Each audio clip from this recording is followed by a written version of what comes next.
আমি কিন্তু আওয়ামী লীগের বিরোধী না। আমি ভোটাধিকার যারা লঙ্ঘন করে তাদের বিরোধী। আমি আজকে আপনাকে অন রেকর্ড বলে গেলাম। ভবিষ্যতে বিএনপিও চান্স পেলে ভোটাধিকার লঙ্ঘন করার চেষ্টা করবে। অবশ্যই তখন প্রতিবাদ করব। প্রফেসর অবশ্যই আসিফ করব। প্রফেসর আমি করলেন তো। বলি যদি আপনি যদি আমি কি কথা বলতে পারবো না? আপনি এখানে কেন ইনভাইট করলেন তাইলে? না আমি আমি কি তো আশ্চর্য! আপনি রং ইন্টারপ্রিটেশন করছেন খালেদ সাহেব। প্রকাশ্যে প্রশাসন পুলিশকে দলীয়করণ করেছেন। উনার আন্ডার ইলেকশন কেন ফেয়ার হবে? আরেকটা কথা আপনাকে বলি, আমি কিন্তু আওয়ামী লীগের বিরোধী না।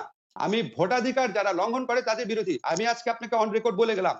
ভবিষ্যতে বিএনপিও চান্স পেলে ভোটাধিকার লঙ্ঘন করার চেষ্টা করবে। অবশ্যই তখন প্রতিবাদ করব। অবশ্যই করব। আমরা বাংলা জি, প্রফেসর আসিফ নজরুল জি। আপনাকে অনেক ধন্যবাদ। আমার কাছে মনে হয় যে এই পয়েন্টটি উনি খুব ভালো করে তুলেছেন এবং বিশেষ করে দলীয়করণ প্রসঙ্গ, বিশেষ করে এই সরকারের অধীনে কোনো নির্বাচন ভালো হবে না, নানা কারণে হবে না। এই নিয়ে তার বিস্তারিত লেখা আছে, এটি নিয়ে আমরা পরে আসছি। আপনি এই ব্যাপারে যদি একটু না, আমি রেসপন্ড করেন। তাইলে এই ব্যাপারে আপনি যেহেতু আমাকে বলতে বলছেন, জি। আসলে নির্বাচন কি নির্বাচন কমিশনের অধীনে হয় নাকি সরকারের অধীনে হয়? এটা একটা প্রশ্ন। আমি being a citizen of Bangladesh and a conscious citizen হিসেবে আমি প্রশ্নটা করতে চাই। আমরা কেন সরকারের কাছে নিয়ে যেতে চাই? আচ্ছা, সেকেন্ডলি হলো হ্যাঁ, একটা অ্যাপ্রিহেনশন থেকে আপনারা সবাই মিলে আমরা নিজেরাও তত্ত্বাবধায়ক সরকারের কথা বলেছিলাম। এবং তত্ত্বাবধায়ক সরকারের বিটার এক্সপেরিয়েন্সটা আমাদেরকে এত বেশি ব্যথিত করেছে যে শেষ পর্যন্ত আমরা নিজেরাই এর যে কুফলগুলা সেগুলাকে we got the chance to identify. আচ্ছা, সেকেন্ডলি আসেন, আপনি কে এম হাসানের কথা বলেছেন। কে এম হাসান বিএনপির আন্তর্জাতিক বিষয়ক সম্পাদক হিসেবে as a blessing he got the job in the judiciary. কিন্তু এরপরে সেখানে দেখা গেছে যে উনি কালে সময়ের ব্যবধানে চিফ জাস্টিস হয়েছেন। আমি ওনার প্রফেশনাল লাইফ এবং ওনার পার্সোনাল ইন্টিগ্রিটি নিয়ে কোনো প্রশ্ন করতে চাই না।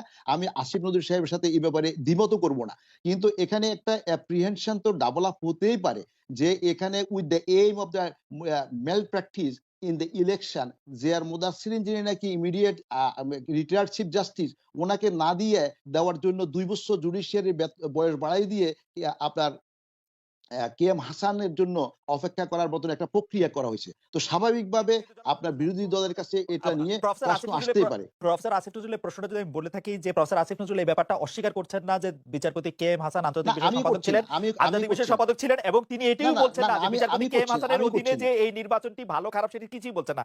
তিনি শুধু তুলনা আমি করছেন। বলছি না। I am not debating. I am not debating. Sheikh I am not Hasina Asif Nazrul সরকার সাহেব প্রধান থাকলে নজরুল ভাইয়ের সাথে আমার শেখ সাথে হাসিনা এই সরকার সমস্ত প্রধান বিষয়ে আমার থাকলে মনে খুব সেই দ্বিমত হওয়ার নির্বাচন কোনো ভালো কারণ হবে নাই। কিনা? We Sheikh are very Hasina comfortable right, right. কিন্তু ইন শেখ দ্যাট হাসিনার অধীনে নির্বাচন ভালো হবে কিনা? আর আপনি বলছেন নির্বাচন কমিশন। কে এম হাসান সাহেবের সময় নির্বাচন কমিশনই নির্বাচন করত। কে এম হাসানের সময় তো নির্বাচন এক্সাক্টলি। না, সভা না, হ্যাঁ, কিন্তু নির্বাচন কিন্তু সভায় নির্বাচন আপনি করত। No, no, no, no, no Khalek saheb আপনি ওইটার সাথে এটা এক করেন না। কারণ একটা কেন? ডিফারেন্ট ডাইমেনশন নিয়ে ডিফারেন্ট আমি বলি, আমরা আমি তাইলে আমাকে একটু সময় দেন আমি বলি। আমরা এখন শেখ হাসিনার অধীনে সুষ্ঠু একেবারে বৃহস্পের নির্বাচন হবে, পৃথিবীর সবচেয়ে ভালো নির্বাচন হবে অথবা নির্বাচনে কোনো কন্ট্রোভার্সিয়ালিটি হবে না। এই গ্যারান্টি দেওয়ার জন্য আমি আপনার সাথে কথা বলছি না। মার্কিন যুক্তরাষ্ট্রেও গত কয়েকদিন আগে ট্রাম্প এবং জো বাইডেনের যে ইলেকশন হলো, এর আগে যে ইলেকশন হলো আপনার জন কেরির সাথে আপনার আমরা জর্জ বুশের সাথে এই সমস্ত সবগুলার উদাহরণ আমাদের কাছে আছে। ভারতের নির্বাচন নিয়ে অনেক কন্ট্রোভার্সিয়ালির কথা আমরা শুনছি। তারপরে ইভেন না জাপানের লাস্ট ইলেকশন নিয়ে কত কন্ট্রোভার্সিয়ালির কথা আমি শুনছি।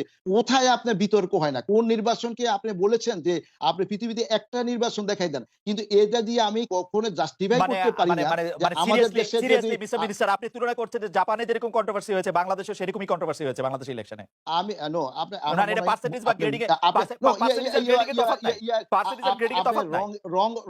রং ইন্টারপ্রিটেশন করতেছেন। আমি বলছি যে জাপানেও হলো কিন্তু বাংলাদেশে আমি মনে করি যে সে তুলনা ওটার সাথে আমি তুলনা করব না। আমি করলেন তো। বলি যদি আপনি যদি আমি